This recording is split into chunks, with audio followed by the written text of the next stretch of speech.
Hi guys, and welcome back to my channel. Today I'm going to be recommending some of my favorite contemporary novels.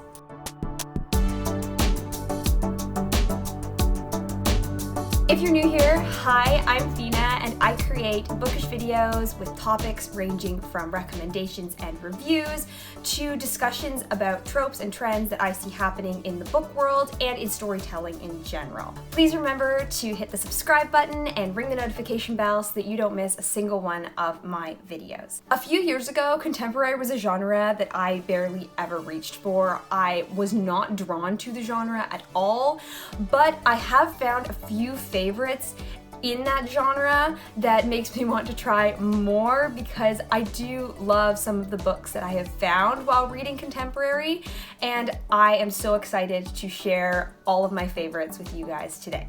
So all of the books on this list are YA contemporary. It's the genre I tend to gravitate towards the most when I want to read a contemporary novel, and so those are the books that I tend to enjoy. So without further ado, let's just get into the recommendations. So the first book that I want to recommend is one that I think is very underrated, and that is Wild Bird by Wendelin Van Dranen.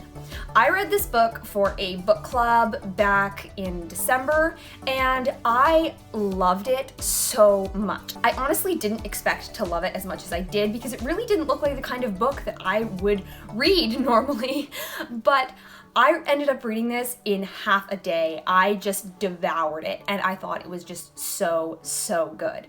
So this is about a girl named Ren who has gotten into trouble. She's been drinking and doing drugs, and her parents end up sending her to this wilderness therapy camp. She has to work through her anger, and it's basically about Ren's journey as she grows and learns to forgive herself and her family, and really just finds herself during this survival camp.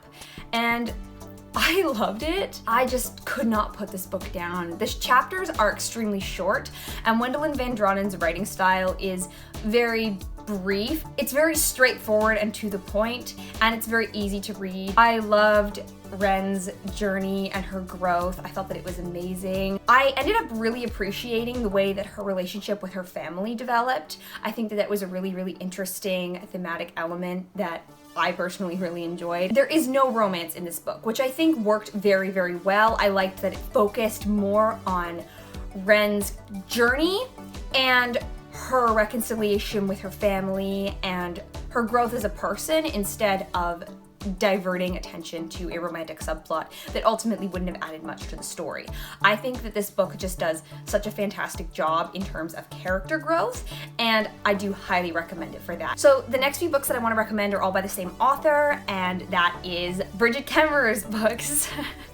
So I actually don't own Letters to the Lost, so I only own More Than We Can Tell and Call It What You Want, but I highly recommend all of Bridget Kemmerer's contemporary books. I think that she does a great job writing contemporary. So I'm not going to spend time describing each book in detail, so I'll just talk about Letters to the Lost here, but I do highly recommend all of her books. Letters to the Lost follows a girl named Juliet whose mother has recently passed away, and Juliet deals with her grief by writing letters to her mother and leaving them on her grave.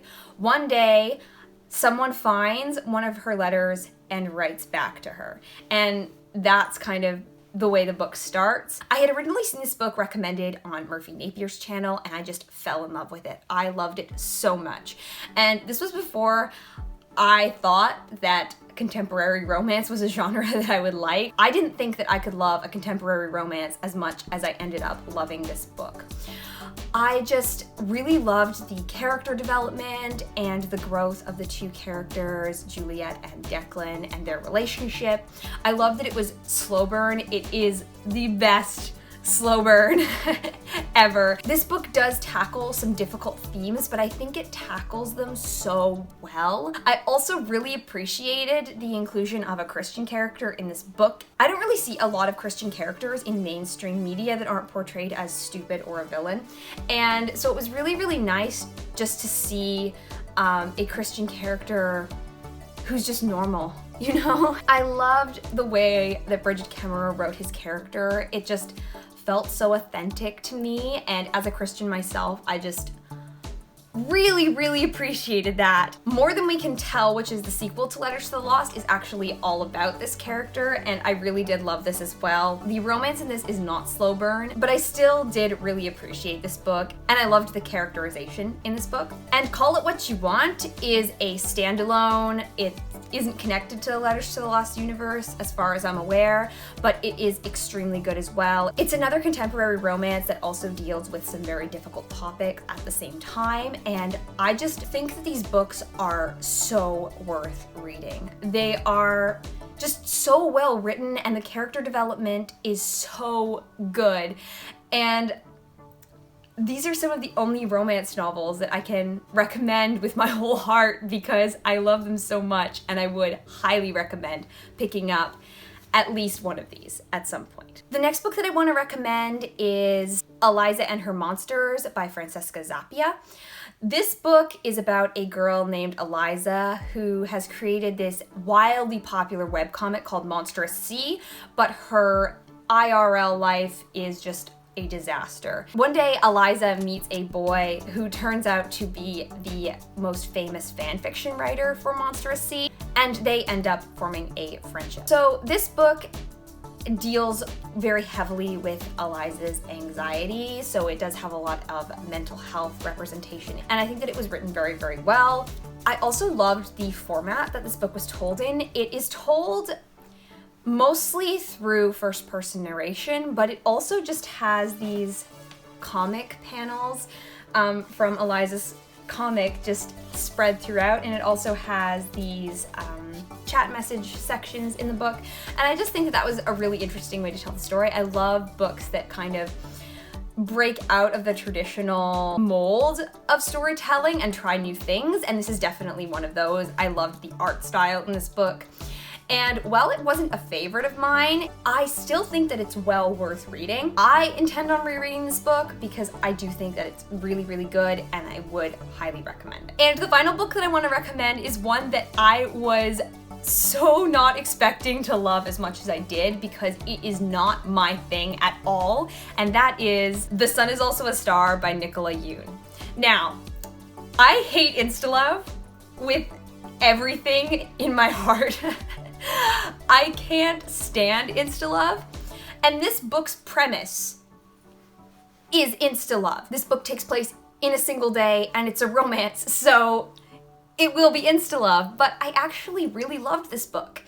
So it's about a girl named Natasha whose family are about to get deported at the end of the day, and it's also about this boy named Daniel who is just having trouble with his family's expectations, and he doesn't know what to decide, whether he should follow his family's expectations or do what he wants to do. So Natasha and Daniel end up meeting, and they decide to, see if they can fall in love in a single day. The thing that I loved about this book was the way that the story was written. So it's mostly told from Natasha and Daniel's points of view, just alternating, but it also has these random sections that are narrated by the universe. And those sections were my favorite part of the book. So how the universe's sections were told was that Natasha or Daniel or both of them would run into somebody, just a random person, like somebody that they bumped into on the sidewalk or the barista at the cafe, and the universe would tell their story and how their life is impacted by Natasha and Daniel's. And I loved that. I loved seeing all of the interconnectedness of this one day, how all of these people's lives were interconnected in very small ways that ended up making big differences for these people. And that is why I loved it.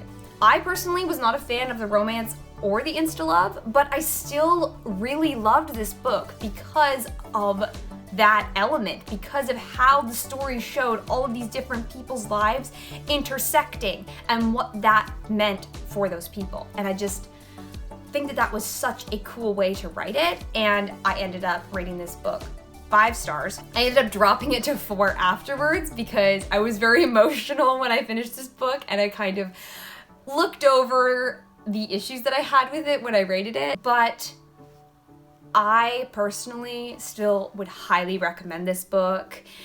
Even if you're not a fan of romance or insta-love, I still would recommend giving this a go. It's not a hard read by any means. I think that Nicola Yoon's writing style is very easy to read and very enjoyable to read, and the story itself is just really, really well done. And so I do understand why this was a National Book Award finalist, because I do think that it deserves it. So there you have it, guys. That's my list of my favorite YA contemporary novels. Did you see any favorites on this list? And if so, what are they? Do you have any favorite contemporary novels that you would recommend? Please let me know in the comments down below. Thank you guys so much for watching. If you enjoyed this video, please be sure to give it a like and subscribe if you'd like to see more of my content. I post videos every Monday and Friday. I will see you guys again very soon. Bye.